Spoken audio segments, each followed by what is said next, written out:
First time আমি প্রমোশনে আসছি, আমার কাছে খুব ভালো লাগছে। আমি অনেক বেশি এক্সাইটেড ছিলাম মামুন ভাই কখন আমাকে ইনভাইট করবে, কখন আমি আসবো দরদ টিমের সাথে যুক্ত হতে পারে। আমার খুবই ভালো লাগছে, ইনফ্যাক্ট সবারই ভালো লাগবে I think. First of all, দরদ সিনেমা যেহেতু সাকিব খান ডিরেক্টর অনন্য মামুন, এটুকুই তো না, তাই না? সাকিব খান মানে নতুন চমক, নতুন কিছু।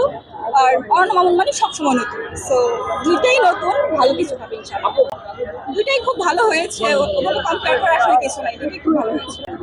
সাকিব খানের সাথে আমার দেখা হয়েছে, হয়তো বা পার্সোনালি ওভাবে পরিচয় নাই, বাট অনেকবার দেখা হয়েছে। ওভাবে প্রফেশনাল ক্ষেত্রে কথা হয়নি, যদি বা শুটিং সাইটে দেখা হয়েছে। কিছু বলার নাই, আসলে উনি তো অনেক বড় স্টার।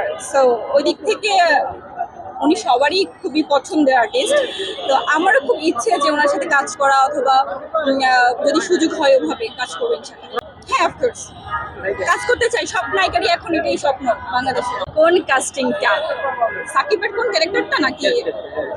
অবশ্যই দুলু মিয়া, ইন্টারেস্টিং, ওটাই ভালো লাগবে সবার।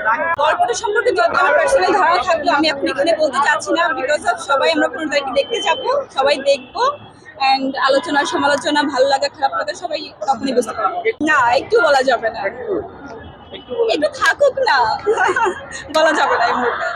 গানটা তো আপনারাও দেখেছেন, আই থিঙ্ক সবারই ভালো লেগেছে, এখানে যারা আছেন সবারই ভালো লেগেছে, আমারও পার্সোনালি খুব ভালো লেগেছে। ইনফ্যাক্ট আমি অনেকবার দেখেছি, সবগুলো গানই মোটামুটি ভালো। সো ওইভাবে মানে আলাদা করে বলার কিছু নাই। আমি একদম গান গাইতে পারি না, সো গান গিয়ে ভাইরাল হতে চাই না। আসলে আমি ওভাবে গান গাইতে পারি না, এটা পারি না, সেটা ট্রাই করা দরকার কি। আমি আপাতত নাটকে কাজ করছি আর র্যাম্পে কাজ করছি।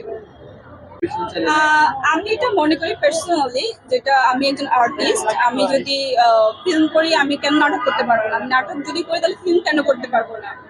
তো আমার কাছে মনে হয় যখন যেটা ভালো মনে হবে তখন সেটাই করবো। আলাদা করে যে নাটকে কাজ করলে ফিল্মে কাজ করতে পারবো না, অথবা ফিল্মে কাজ করলে নাটকে কাজ করতে পারবো না, বিষয়টা না। সবাইকে বলবো এই মুহূর্তে যেহেতু আমি দরদের প্রমোশনে আছি, সবাই আপনারা দরদ ফিল্ম দেখবেন, 15 তারিখে রিলিজ হচ্ছে, সবাই সিনেমা হলে যাবেন, এন্ড আপনাদের ভালো লাগা খারাপ লাগা সব শেয়ার করবেন। কিছুই বলা যায়, আমার টেন্ডার অলরেডি খুব হয়েছে, তো সিনেমা হলে যেয়ে দেখতে।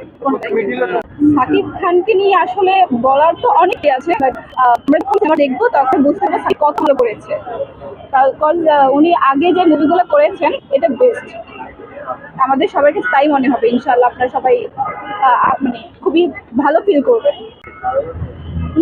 কে কেমন অভিনয় করেছে, কাকে কেমন লেগেছে, স্টোরি কি, কে কতটা করতে পেরেছে, সবকিছু আমরা যখন ফিল্মটা দেখবো তখন আমরা বুঝতে পারবো। এখন যদি আমরা বলে ফেলি কেউ কিন্তু দেখবে না ফিল্মটা, ঠিক আছে?